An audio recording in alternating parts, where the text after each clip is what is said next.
YouTube நெஞ்சங்களுக்கு வணக்கம். நான் உங்கள் வேல் இண்டியா.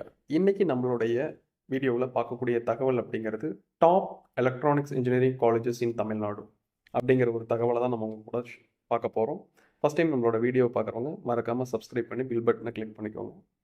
இந்த வீடியோவை உங்கள் மாணவர் சமுதாயத்துக்கும் ஷேர் பண்ணுங்கள். குறிப்பாக 12ஆம் வகுப்பு படிக்கக்கூடிய மாணவர்களுக்கு ஷேர் பண்ணுங்கள். ஸோ அவங்களுக்கு இந்த தகவல் ரொம்ப யூஸ்ஃபுல்லாக இருக்கும். இந்த வீடியோவில் பார்த்தீங்க அப்படின்னா எலக்ட்ரானிக்ஸ் இன்ஜினியரிங் துறைகளில் டாப் 10ல் இருக்கக்கூடிய காலேஜஸ் என்ன அப்படிங்கிறத நம்ம பார்க்க போகிறோம். ஸோ இதில் வந்து எதனுடைய அடிப்படையில் இது இருக்குதுன்னு பார்த்தீங்க அப்படின்னா என்ஐஆர்எஃப் ரேங்கிங்கினுடைய அடிப்படையில் இந்த விஷயத்தை வந்து கொடுத்துருக்காங்க. எலக்ட்ரானிக்ஸ் துறைகள் அப்படின்னு பார்த்தீங்க அப்படின்னா 1980s லேட் 1980s ஆரம்பித்து எர்லி 90s ரொம்ப பீக்கில் இருந்து இன்றைக்கும் கம்ப்யூட்டர் சயின்ஸ்க்கு அடுத்தது நம்ம தேடக்கூடிய ஒரு கோர்ஸ் அப்படின்னு பார்த்தீங்க அப்படின்னா இசிஇ. ஸோ இந்த இசியினுடைய வளர்ச்சி எப்படி இந்த அளவுக்கு இருக்குதுன்னு அப்படின்னு பார்த்தீங்க அப்படின்னா இன்னைக்கு கிட்டத்தட்ட வந்து 8% ஒர்க் ஃபோர்ஸ் வந்து ஐடி செக்டாரில் இருக்காங்க இந்தியாவில் இருந்து.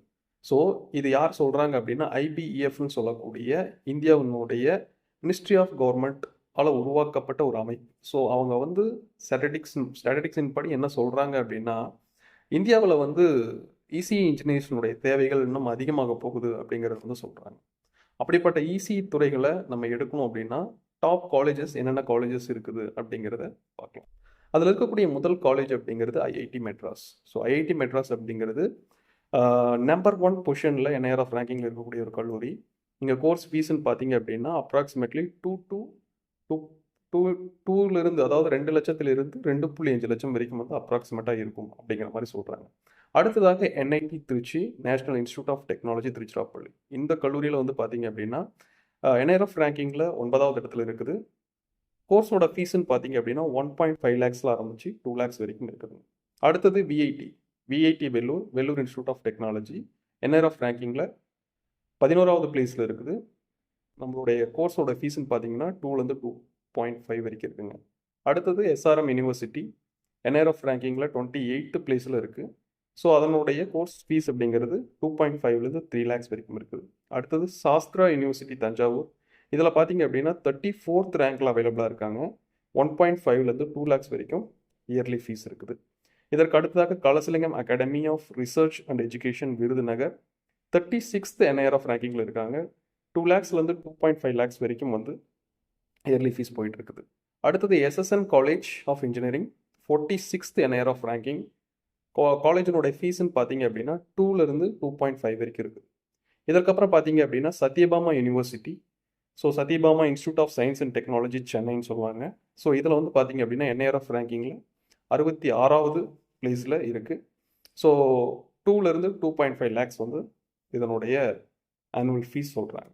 அடுத்தது பிஎஸ்ஜி டெக் கோயம்புத்தூர் 63வது பிளேஸில் இருக்குது என்ஐஆர்எஃப் ரேங்கிங் படி. 2லேருந்து 2.5 lakhs வந்து இயர்லி ஃபீஸாக நம்ம சொல்கிறோம். அடுத்தது SKCET Coimbatore, Sri Krishna college of engineering and technology Coimbatore NIRF ரேங்கிங்கில் 77th பிளேஸில் இருக்காங்க. ஸோ இவங்க வந்து 2லேருந்து 2.5 lakhs வரைக்கும் ஆனுவலாக வந்து ஃபீஸ் வாங்குறாங்க. ஸோ இப்போ சொல்லப்பட்ட இந்த 10 கல்லூரிகள் அப்படிங்கிறது கடந்த வருடம், அதாவது 2023ஆம் வருடத்தினுடைய ஸ்டாட்டிஸ்டிக்ஸின் படி எடுக்கப்பட்ட ஒரு என்ஐஆர்எஃப் ரேங்கிங்கோட list plus top electronics engineering colleges. So இந்த காலேஜஸில் எல்லாம் ஏங்க சார் படிக்கணும்? இப்போ மற்ற காலேஜில் நம்ம படிக்கக்கூடாதுன்னு கேட்டிங்கன்னா முதல் வாய்ப்பு, அதாவது ஃபஸ்ட்டு நீங்கள் எதுக்கு இம்பார்ட்டன்ஸ் கொடுக்கணும்னா இந்த கல்லூரிகளுக்கு இம்பார்ட்டன்ஸ் கொடுக்கணும் அப்படிங்கிறத நம்ம சொல்கிறோம். ஏன் அப்படின்னா இங்கே இருக்கக்கூடிய லெபார்ட்ரிஸ், ரிசர்ச், இனோவேஷன்ஸ், மற்ற எக்ஸ்ட்ரா கரிக்குலர் ஆக்டிவிட்டீஸாக இருக்கலாம், எக்ஸ்ட்ரா ஸ்கில்ஸாக இருக்கலாம். ஸோ அந்த ரேப்பிடான வேர்ல்டில் நமக்கு என்னென்ன டெக்னாலஜிக்கல் அப்டேட் இருக்குமோ அது அத்தனையும் கொடுக்கக்கூடிய கல்லூரிகளாக இருக்குது அப்படிங்கிறத சொல்கிறாங்க. ஸோ பிளேஸ்மெண்ட்ஸை பற்றியும் நீங்கள் கவலைப்பட வேண்டாம் அப்படின்னு நினைக்கக்கூடிய ஒரு கல்லூரியாகவும் இருக்குது. மாணவ சமுதாயத்தினுடைய திங்கிங் பேட்டர்னை மாற்றக்கூடிய ஒரு கல்ச்சராகவும் இங்கே இருக்குது அப்படிங்கிறத சொல்கிறாங்க. ஸோ கண்டிப்பாக வந்து எலக்ட்ரானிக்ஸ் இன்ஜினியரிங் நீங்கள் பார்க்குறீங்க அப்படின்னா உங்களுடைய மைண்டில் இருக்க வேண்டிய கல்லூரிகள் இந்த 10 கல்லூரிகள். வேற ஒரு நல்ல வீடியோவில் உங்களை சந்திக்கிறேன். நன்றி, வணக்கம்.